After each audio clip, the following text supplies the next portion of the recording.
Hi friends, welcome to Sai Journey Academy. Myself Bhima Nayakal, MTech in Machine Design.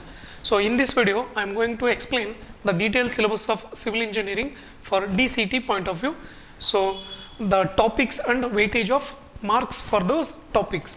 So the group code is CE, Civil Engineering DCT 2018 for civil engineering. So the number of topics are there and the weightage of marks are there. So the first topic is materials of construction for 6 marks. Second, surveying for 10 marks. Engineering mechanics and strength of material for 14 marks. Construction technology for 6 marks. Water supply engineering for 5 marks. Sanitary engineering for 5 marks. Hydraulics for 9 marks. Water resource engineering for 10 marks. Concrete technology for 6 marks. Design of RCC 10 marks. Design of steel structure 4 marks. Transportation engineering 9 marks. Construction management 3 marks. Estimation and costing 3 marks. So the total marks are 100 for 14 concepts.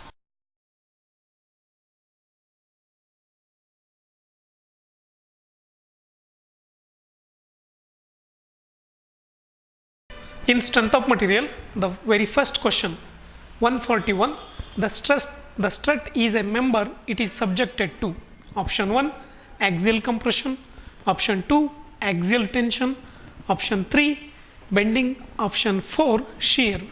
So the question is about strut. So what is a strut? Strut is a member which is always subjected to compression load.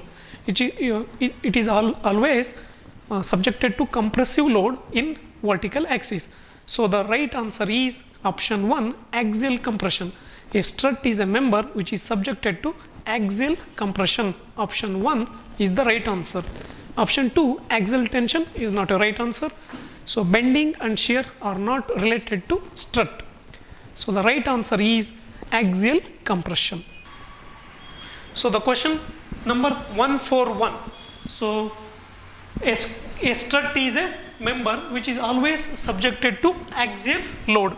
So axial compressive load. So the load is always compressive in nature for a strut or column. So what is column or strut? Column or strut is a member which is always subjected to compressive load. So which a load which acts on its axis. So the axial compressive load. Axial compressive load. So any strut or column is a member which is always subjected to axial compressive load.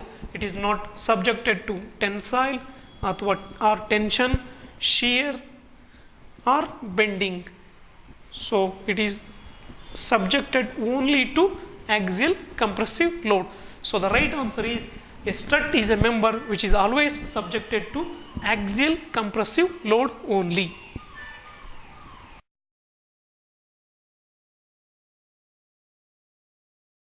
Theory is applicable to option 1 medium column, option 2 long column, option 3 short column, option 4 stand chain. So Euler's column theory is applicable to only for long columns. So option 2 is the right answer. Option 1 medium column is not a right answer, short column is not a right answer, stand chain is not a right answer. So Euler's column theory is applicable to very long or long column. Option 2 is the right answer. So next question 142. So Euler's column theory is applicable only for long columns. It is not applicable to short columns. So it is only applicable for long or very long columns. When a long column is subjected to any compressive load, it get deformed or buckle. So the failure of long column takes place only because of buckling loads by buckling. For this reason, the Euler's column theory is applicable only for long columns. It is not suitable for short columns. So when a short column is subjected to compressive load, it fails because of crushing or because of crack. But for long column, when it is subjected to a compressive load, it tries to bend or buckle. So the Euler's column theory is applicable only for very long or long columns only.